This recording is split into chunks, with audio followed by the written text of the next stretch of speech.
Hi guys, welcome back to our channel Har Singh facts. आज मैं आपको बताऊंगा टैक्स इनवाइस, क्रेडिट नोट और डेबिट नोट वाला चैप्टर। ओके, तो ये चैप्टर जीएसटी में बहुत इंपॉर्टेंट है क्योंकि हम लोग को पहले पता करना पड़ेगा कि टैक्स इनवाइस होता क्या है, कौन इशू कर सकता है, क्या टाइम लिमिट है। ओके, और उसके बाद हम लोग जानेंगे लास्ट में कि क्या क्रेडिट नोट होता है और डेबिट नोट होता है।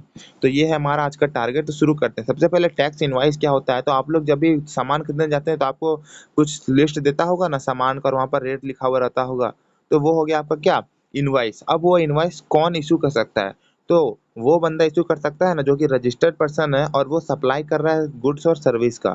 प्लस में वो इंसान भी इशू कर सकता है ना जो रिसीव कर रहा है वो गुड्स और सर्विस को, किससे? अनरजिस्टर्ड पर्सन से। ओके, अब आगे बढ़ते हैं। क्या टाइम लिमिट है होना चाहिए हमारा इशू ऑफ इनवाइस के लिए, यानी कि किस समय हम लोग को इनवाइस इशू कर देना चाहिए। तो पहले हम लोग बात करते हैं गुड्स के केस में। तो अगर आप गुड्स के सप्लायर हैं और आपका गुड्स में ना मूवमेंट इन्वॉल्व है, मूवमेंट का मतलब कि आपका गुड्स मान के चलिए यहाँ पर है और उसको यहाँ जाना है, इस लोकेशन से इस लोकेशन पे जाना है, तो यहाँ पर मूवमेंट हो रहा है ना, तो मूवमेंट जब इन्वॉल्व होगा तो जब रिमूव किया जाएगा ना, यानी कि यहाँ से यहाँ जब भेजने के लिए गाड़ी में हम लोग भरेंगे ना सामान को, तो वो हो जाएगा आपका क्या, मूवमेंट ऑफ गुड्स। उस समय हम लोग को इनवाइस इशू कर देना है। लेकिन अगर आपका गुड्स में मूवमेंट इन्वॉल्व नहीं है, ओके, मूवमेंट इन्वॉल्व नहीं है, तब क्या करना होगा? जब आपका डिलीवरी होगा ना, तब मान के चलिए आपका ये सामान है, ये यहाँ पर यहाँ नहीं जा रहा है, ऐसा नहीं है। आपका सामान मान के चलिए यही लोकेशन है, यहाँ पर आप सामान बेच रहे हैं और यहीं पर वो कंज्यूम भी हो रहा है। तो यहाँ पर जब डिलीवरी होगा ना सामान का, इसके पास जब पहुँच जाएगा, तो हम लोग बोलेंगे कि वहाँ पर आपको इनवाइस इशू कर देना चाहिए। फिर एक होता है सेल और रिटर्न बेसिस। ठीक है, सेल और रिटर्न बेसिस। इसमें क्या होता है ना कि जब भी आप मतलब सामान को बेचिएगा ना, तो एक कंडीशन के साथ कि भाई आपको पसंद नहीं आए तो कुछ महीना के बाद हमको रिटर्न कर दीजिएगा, है ना। इसी को बोलते हैं सेल कर दो या फिर रिटर्न बेसिस पे। तो ये एक बेसिस होता है जिसमें हम लोग क्या करते हैं, सेलिंग करते हैं। तो इसमें बोलता है ना, जब आप इस कंडीशन पे सामान को बेचते हैं तो आपका कंडीशन ये बोलता है कि 6 महीना या फिर आपका जब भी डिलीवरी हो रहा है सप्लाई का, वो उन दोनों में से जो भी अर्लियर होगा वो। ठीक है, ये देखिए, बिफोर और at the time of supply, यानी कि जब आप सप्लाई कर रहे हैं उस दिन या फिर उससे एक पहले, या फिर 6 महीना from the removal which ever is earlier. उसके बाद अब आते हैं टैक्सेबल सप्लाई ऑफ सर्विस के केस में। तो सर्विस के केस में क्या होता है कि with in 30 days from the supply of service, 30 दिन आपको जिस दिन सर्विस सप्लाई की, मान के चलिए आपने 1 जनवरी को सप्लाई किया, ठीक है, 1 जनवरी 2024 को आपने सप्लाई किया, तो इसमें 30 दिन जोड़ लीजिए। तो आपको लगभग 31 जनवरी तक ना क्या कर देना है, आपको इनवॉइस इशू कर देना है। और यही बैंकिंग कंपनी के केस में, बैंक या इंश्योरेंस कंपनी के केस में 45 डेज हो जाता है। तो 1 जनवरी में 45 डेज इशू मतलब जोड़ दीजिए, उस दिन तक आपको इनवॉइस इशू कर देना चाहिए। अब आपका अगर कंटिन्यूअस सप्लाई है ना, कंटिन्यूअस सप्लाई का मतलब होता है कि आप सप्लाई करते ही जा रहे हैं, करते ही जा रहे हैं। उस केस में क्या होता है कि बिफोर और at the time of successive statement of account is issued और each successive payment is receive, मतलब कि जब भी आपको उसका पैसा मिलते जा रहा है ना, उस समय आप उसका इनवॉइस इशू मतलब क्या करिएगा, रिकॉर्ड करिएगा, इनवॉइस आप इशू करिएगा। ठीक है, जब भी आपको पैसा मिलेगा। उसके बाद अगर आपका कंटिन्यूअस सप्लाई ऑफ सर्विस है, यहाँ पर गुड्स था और यहाँ पर सर्विस, सप्लाई जो है गुड्स का केस में क्या होता है, ये हो गया आपका इनवॉइस इशू करने का टाइम। और सर्विस के केस में क्या होता है, अगर ड्यू डेट ऑफ पेमेंट जो है ना, वो पता कर सकते हैं कॉन्ट्रैक्ट में पढ़ के। तो जिस दिन वो कॉन्ट्रैक्ट वो पेमेंट लिखा हुआ है या फिर उससे पहले वो दिन, अगर वो असर्टेनेबल नहीं है, मतलब कि आपको पता नहीं चल पा रहा है किस दिन आप सर्विस देने वाले हैं, तो आपको क्या करना है, रिसिपिएंट और जिस दिन आपको पैसा मिल रहा है ना उस दिन। और लास्ट केस बोलता है कि अगर आपको जो है वो पेमेंट लिंक है किससे, कंप्लीशन ऑफ एन इवेंट से, तो on the date of completion of event हो जाएगा आपका क्या, इनवाइस इशू करने का डेट, यानी कि time limit for issue of invoice. अब आगे आते हैं नेक्स्ट टॉपिक पे कि क्या क्या इंपॉर्टेंट टैक्स इनवाइस, मतलब क्या क्या कंटेंट होता है टैक्स इनवाइस के अंदर। तो इसमें क्या क्या आता है, name address of the GSTN of supplier. उसके बाद constructive serial number and date of issue. उसके बाद आता है name address of GSTN of recipient if registered.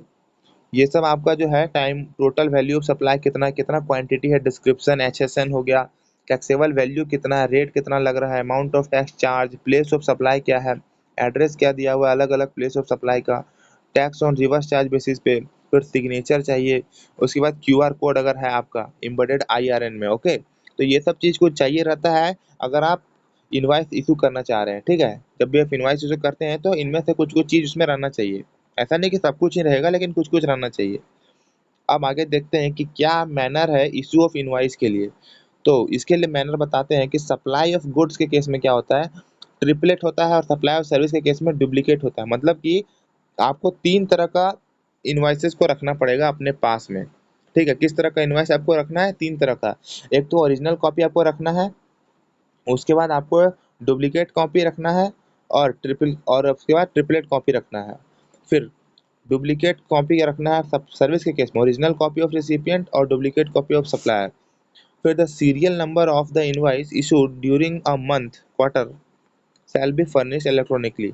ठीक है, अब आगे देखते हैं ई इनवॉइसिंग क्या होता है। तो ई इनवॉइसिंग के बारे में पढ़ते हैं।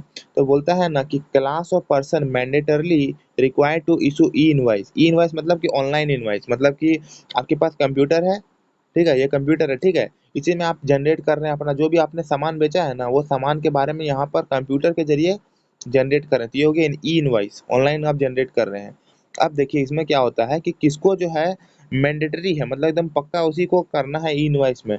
तो वो रजिस्टर्ड पर्सन जिसका टर्नओवर जो है ना वो 10 करोड़ से एक्सीड करता है 2017-18 के बाद, ठीक है, क्योंकि आपको पता होना चाहिए कि 17-18 के पहले जीएसटी नहीं था, इसी टाइम आया था जीएसटी। आप डेट कमेंट कर दीजिएगा कब जीएसटी आया था उसका, ठीक है। मैंने वीडियो बना रखा है, पहला वीडियो ही मैंने जीएसटी का कॉन्सेप्ट था उसमें है। फिर बोलता है कि इन लोग को रिक्वायर है वो रजिस्टर्ड पर्सन जिसका 10 करोड़ से ज़्यादा टर्नओवर है, वो इंसान को ई इनवॉइस में क्या करना होगा, फाइल करते रहना पड़ेगा। अब इम्पोर्टेंट टर्म जरा देख लेते हैं, ई इनवॉइस स्कीम क्या होता है। तो ई इनवॉइस स्कीम वो होता है ना, एक यूनिफॉर्म स्टैंडर्ड फॉर्मेट है जो कि फॉर्म होता है जीएसटी INV 1, ठीक है, ये फॉर्म नंबर है जिसमें कंटेन किया जाता है mandatory specific field to be reported to in electronic format to IRP। IRP का मतलब होता है इनवॉइस रिटर्न पोर्टल, ठीक है, इनवॉइस रजिस्ट्रेशन पोर्टल, सॉरी। फिर बोलता है ये एप्लीकेबल होता है सारा बिजनेस अक्रॉस द कंट्री। आगे देखिए बोलता है कि इनवॉइस रजिस्ट्रेशन पोर्टल होता क्या है, इसके बारे में जान लीजिए एक कि तो ये एक लाइक और शेयर वेबसाइट ठोक है लीजिए जो महाकाल अपलोड का करता है और धमाके रिपोर्ट लाइक और शेयर करता है ठोक लीजिए, इनवॉइसेस 5000 लौटे दिख जाना बाय चाहिए। Notified person. IRN का मतलब क्या होता है कि ये यूनिक रेफरेंस नंबर है जो जनरेट किया जाता है और रिटर्न होता है by IRP on successful registration of e invoice. GST invoice will be valid only with a valid IRN, ठीक है। अब एडवांटेज जरा देख लेते हैं, एडवांटेज क्या है ई इनवॉइसिंग का। तो ये कुछ एडवांटेज है कि auto reporting of invoice into GST return, मतलब ऑटोमेटिक रिटर्न हो जाता है, ऑटोमेटिक जनरेट होता है ई वे बिल का, substantial reduction in transportation error, early payment cost reduction होता है, इंप्रूव होता है efficiency of business, reduction of tax evasion और एलिमिनेट ऑफ फेक इनवॉइस। तो फेक इनवॉइसेस को भी एलिमिनेट करता है, कम हो जाते हैं। आगे बोलता है कि कब कब सिचुएशंस ऐसा होगा कि आपको ई इनवॉइस जो है वो एप्लीकेबल हो जाएगा। तो वो सिचुएशंस है सप्लाई ऑफ गुड्स और service to a registered person by notified person, मतलब कि बिजनेस टू बिजनेस जब सप्लाई होता है ना तो एप्लीकेबल होता है। फिर एक्सपोर्ट ऑफ नोटिफाइड पर्सन, ठीक, एक्सपोर्ट्स बाय नोटिफाइड पर्सन। फिर B2C business to consumer supplier by notified person, इसमें एप्लीकेबल नहीं होगा कि सिर्फ B2B में होता है ना, तो B2C में नहीं होगा। और issue issue is invoices by input service distributor, यहाँ पर भी एप्लीकेबल नहीं है। Services supplies made by notified person tax on which payable under reverse charge में एप्लीकेबल हो जाएगा। फिर when where specified category of supplier are received by notified person from unregistered person, तो ये भी आपका नॉट एप्लीकेबल है। इम्पोर्ट ऑफ गुड्स, इसका भी एप्लीकेबिलिटी नहीं है। अब बोलता है कि no requirement of e invoice copies in triplicate और duplicate, where e invoice applicable है वहां पर आपको जरूरत नहीं पड़ेगा किसका, ट्रिपलेट और डुप्लीकेट इनवाइस क्या करने का, रखने का। अब मैं आता हूँ नेक्स्ट चीज पे, एग्जेम्पशंस फ्रॉम ई इनवाइस, मतलब किसको ई इनवाइस जरूरी नहीं है। तो स्पेशल इकोनॉमिक जोन यूनिट को जरूरत नहीं है ई इनवाइस का, बैंकिंग कंपनी एनबीएफसीज को, फिर जीटीए का सर्विस दे रहा है in relation to transportation of goods by road in carriage, ठीक है, तो आप जीटीए का सर्विस दे रहे हैं गुड्स ट्रांसपोर्टिंग एजेंसी का, तो ये भी आपको जरूरत नहीं है। फिर supplier of passenger transportation service, तो पैसेंजर ट्रांसपोर्टेशन सर्विस दे रहे हैं तो भी आपको क्या करना है, ई इनवॉइस नहीं इशू करना है। ऐसा इसलिए भी हो सकता है ना, मैं लॉजिक बता रहा हूँ, क्योंकि देखिए आपके दिन भर में कितना सारा पैसेंजर चढ़ते हैं, तो ये बहुत ज़्यादा ई इनवॉइस, बहुत ज़्यादा पेपर का कॉस्ट लग जाएगा, इतना ज़्यादा आप नहीं कर पाइएगा ई इनवॉइस इशू करना। हर टाइम लैपटॉप लेके बैठना हार्ड है, मशीन से भी करना बहुत लेंदी प्रोसेस हो जाएगा, क्योंकि बहुत सारे लोग जो है वो ट्रांसपोर्टेशन यूज करते हैं। उसके बाद बोलता है person supplying service by way of admission to exhibition to cinematic, क्या है तो वही मूवी वगैरह थिएटर में भी, ये जरूरी नहीं है ई इनवॉइस के बारे में। फिर गवर्नमेंट डिपार्टमेंट और लोकल अथॉरिटीज। ठीक है, अब आगे देखते हैं overall work flow of e invoice. तो ई इनवाइस जो है वो कैसे काम करता है, ये एग्जाम में पूछता नहीं, फिर भी मैं बता देता हूँ कि सबसे पहले क्या होगा कि टैक्स पेयर जो है वो क्रिएट करेगा जीएसटी। ठीक है, कहाँ चला गया, टैक्स पेयर क्या करेगा, पहले ये देखिए, ये वाला पार्ट को देखिए। टैक्स पेयर जो है वो जीएसटी को जो है वो क्रिएट करेगा। फिर invoice on their accounting billing ERP system as per the e invoice scheme. फिर टैक्स, उसके बाद टैक्स पेयर अपलोड करेगा ई इनवॉइस स्कीम को टू आईआरपी। फिर आईआरपी जनरेट करेगा आईआरएन, ठीक है, इनवॉइस रजिस्ट्रेशन नंबर। फिर ये आईआरपी जो है ना वो डिजिटली साइन किया जाएगा e invoice and QR code के थ्रू, और वो आईआरपी जो है वो return e invoice to supplier, वो रिटर्न हो जाएगा सप्लायर के पास। फिर सप्लायर करेगा e invoice with recipient along with QR code. अब आता है generation of e way bill. उसके बाद populating irrelevant part of GST return through e invoice data. तो आईआरपी जो होता है ना वो सेंड्स होता है ई invoice data along with IRN. तो ये जीएसटी सिस्टम में क्या होता है, ऑटो पॉपुलेट हो जाता है जीएसटी आर वन में, मतलब कि जो भी आपने ई इनवॉइस जनरेट किया है ना वो जीएसटी आर वन में ऑटोमेटिक पॉपुलेट हो जाएगा, और जीएसटी आर टू ए में भी जो है वो पता चल जाएगा। तो अगर आपने ई वे बिल सिस्टम से किया है तो आपका पैरामीटर है transportation ID, vehicle number, ETC reported to e invoice scheme facilitated generated on e way bill. तो ये काम का नहीं है उतना। अब ये जरा देखिए कि कब कैंसिलेशन हो जाएगा रिपोर्टेड इनवॉइस का। तो cancellation of reported invoice allowed by seller by reporting IRN और IRP within specified time.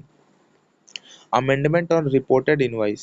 Amendment on e-invoice already uploaded on IRP. Possible only on GST portal, not possible through IRP.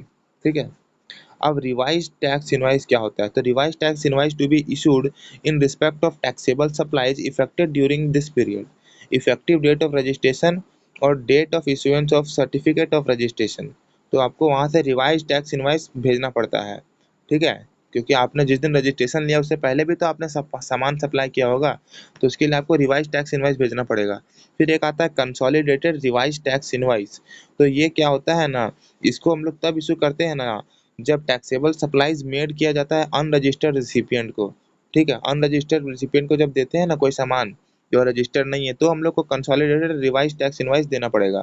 फिर बोलता है in case of inter state supplies where the value of supply does not exceed 2,50,000, a consolidated revised tax invoice may be issued separately in respect of all unregistered recipient located in a state। ठीक है, आगे देखते हैं consolidated tax invoice के बारे में।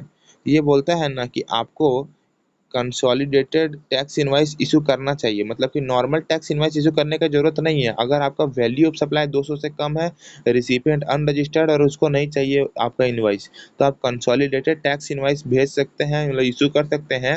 Shall be issued for such supplies at the close of each day in respect of all such supplies. क्योंकि बहुत सारे लोग आपके दुकान में आते हैं, छोटा छोटा सामान खरीदते हैं और चले जाते हैं, तो आप एक ही बार में बड़ा सा सामान वो ले लीजिए, मतलब एक ही बार में आप बड़ा सा इनवॉइस इशू कर दीजिए कंसोलिडेटेड। और क्या 5-10 का इनवॉइस इशू करिएगा। तो वही बोलना चाहता है कि ये 3 कंडीशन फुलफिल होगा ना तो आप आराम से इशू कर सकते हैं।